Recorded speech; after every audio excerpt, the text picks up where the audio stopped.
Shalom jemaat yang dikasih Tuhan, kiranya penyertaan Tuhan ada atas kita di sepanjang tahun yang baru ini. Hari ini saya akan menyampaikan firman dengan judul Iman yang Nyata dalam Tindakan. 1 Tesalonika 1 ayat 8-10 berbunyi demikian. Karena dari antara kamu firman Tuhan bergema bukan hanya di Makedonia dan Ahaya saja, tetapi di semua tempat telah tersiar kabar tentang imanmu kepada Allah, sehingga kami tidak usah mengatakan apa-apa tentang hal itu. Sebab mereka sendiri bercerita tentang kami, bagaimana kamu sambut dan bagaimana kamu berbalik dari berhala-berhala kepada Allah untuk melayani Allah yang hidup dan yang benar, dan untuk menantikan kedatangan anaknya dari sorga yang telah dibangkitkannya dari antara orang mati, yaitu Yesus yang menyelamatkan kita dari murka yang akan datang. Saudara, jemaat Tesalonika didirikan oleh Rasul Paulus, dan Paulus tidak terlalu lama tinggal di sana karena dia harus melakukan perjalanan penginjilan ke kota-kota yang lain, terutama karena para musuh Injil di Tesalonika membuat kerusuhan dan membuat Paulus dan rekan-rekannya harus pergi dari tempat itu. Tapi iman jemaat ini bertumbuh dengan subur. Mereka bukan hanya percaya kepada Yesus, tapi mereka juga mulai memberitakan Injil sehingga orang-orang lain juga diselamatkan. Karenanya di ayat 8 Paulus berkata, dari antara kamu firman Tuhan bergema. Bergema berarti berbunyi nyaring seperti tiupan trompet.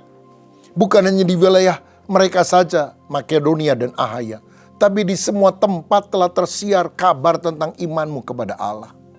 Oh, kita bersyukur karena jemaat ini adalah jemaat teladan.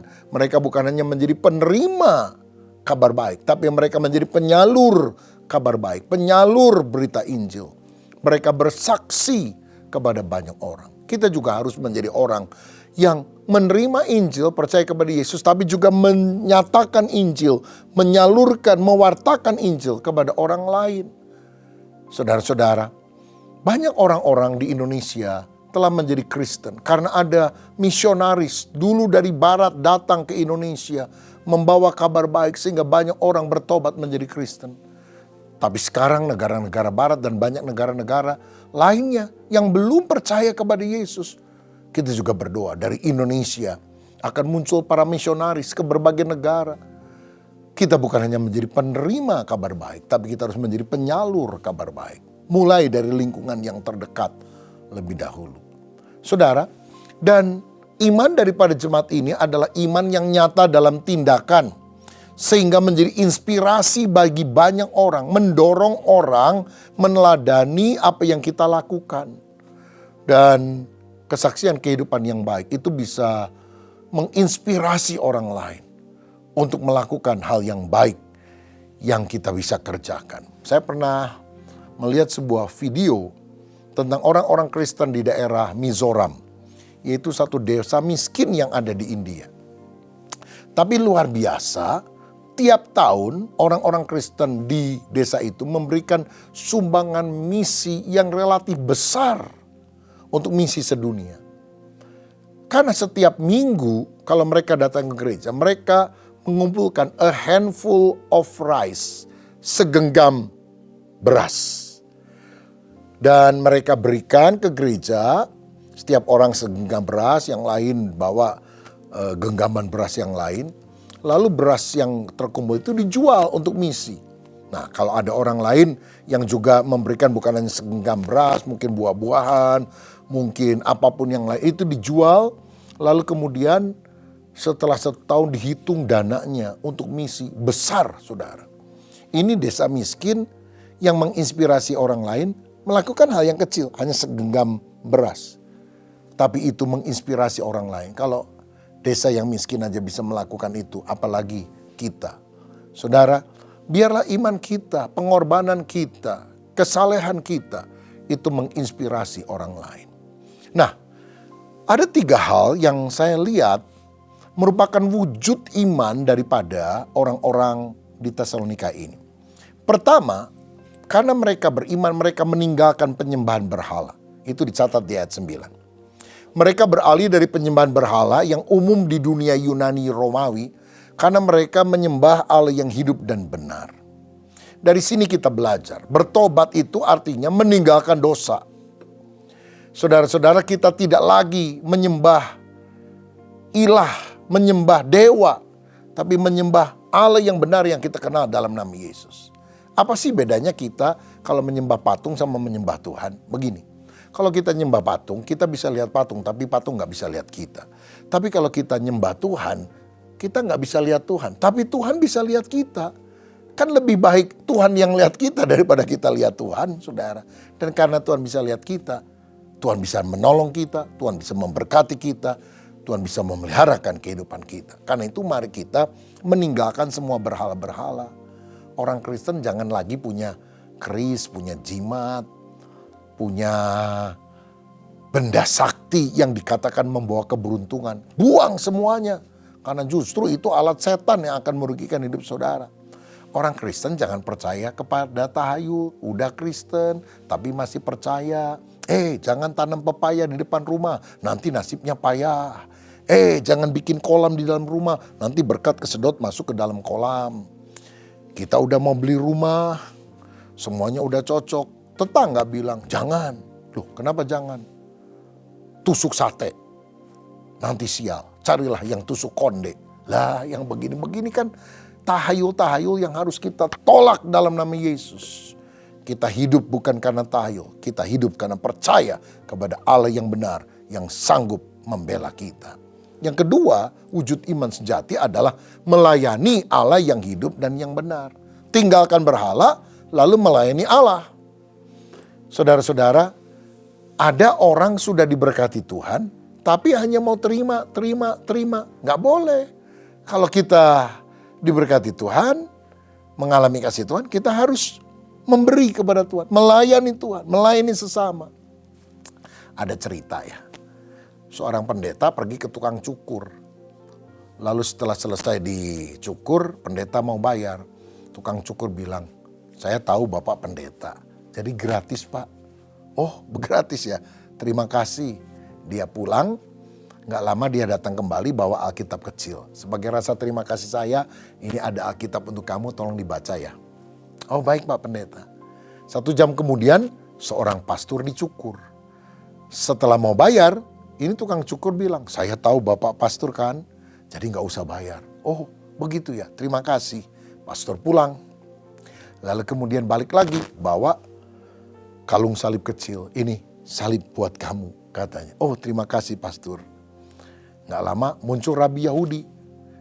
Dicukur juga. Waktu mau bayar dia bilang gak usah. Lengkaplah kebahagiaan saya. Ada pendeta, ada pastor, ada Rabi Yahudi dicukur. Oh jadi gimana? Gratis. Oh terima kasih. Sejam kemudian Rabi itu balik kembali. Dia bawa 3 orang keponakannya yang gondrong-gondrong. Minta dicukur gratis. Ini cuma cerita saudara ya. Tapi maksud saya jangan kita jadi orang yang setelah terima kebaikan. Bukan membalas kebaikan tapi malah kasih banyak hal-hal lainnya kepada Tuhan. Minta ini, minta itu, berkati ini, berkati itu. Saudara, orang yang diselamatkan harus melayani. Saya diselamatkan oleh Tuhan Yesus. Kemudian ada dorongan untuk saya melayani. Bahkan kalau saya sekarang ini menjadi hamba Tuhan. Karena saya sadar kasih Tuhan begitu luar biasa. Sehingga ada kerinduan untuk saya membalas kasih Tuhan. Yang tidak mungkin terbalas dengan pelayanan saya kepada Tuhan. Saya membaca kisah tentang seorang bernama Charles Colson. Dia adalah penasehat Presiden Richard Nixon pada waktu itu. Satu kali Richard Nixon dipermasalahkan karena ada skandal Watergate. Dan penasehatnya Charles Colson ini juga dipenjara pada tahun 1974. 17 bulan dia ada dalam penjara. Justru di penjara itu dia bertobat, menyadari dosanya, dan berbalik kepada Tuhan. Setelah dia keluar dari penjara, dia mendirikan sebuah pelayanan namanya Prison Fellowship Ministry. Pelayanan untuk persekutuan penjara.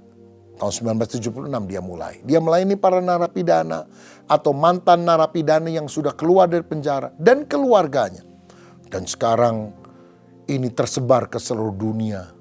Bahkan yang tidak masuk dalam organisasinya juga termotivasi melakukan pelayanan. Sehingga di penjara-penjara sekarang ada banyak ibadah-ibadah Kristen yang dilakukan.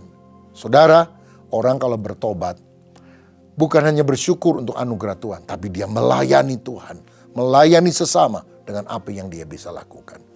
Dan ciri ketiga dari iman jemaat Tesalonika yang dinyatakan dalam tindakan adalah menantikan kedatangan Kristus kembali. Ayat 10. Kristus akan segera datang. Karena itu mereka punya pengharapan untuk menantikan kedatangannya. Tanda-tanda zaman sudah nyata. Gempa bumi di mana-mana, kelaparan mengancam dunia, krisis ekonomi akan melanda dunia dalam skala hebat. Peperangan terjadi. Israel menjadi jarum jamnya Allah. Kalau Israel mulai perang dan sebagainya, hati-hati, kedatangan Tuhan makin singkat. Alkitab berkata bahwa pada akhir zaman akan ada 2 perang besar. Gog Magog, negara di utara Israel, Rusia, Turki dan sekutunya dengan daerah selatan, daerah Afrika termasuk Timur Tengah akan menjepit Israel. Disambung oleh perang Harmagedon antara negara-negara barat, Eropa dan sebagainya melawan negara timur. Ada 200 juta orang akan datang dari timur. Saya rasa China ikut serta. Dan mungkin Kim Jong-un dari Korea juga akan datang. Wah, pada waktu itulah Yesus akan datang untuk kali kedua. Makanya kita harus berjaga-jaga, saudara. Tetapi kedatangan Tuhan itu ada 2 tahap.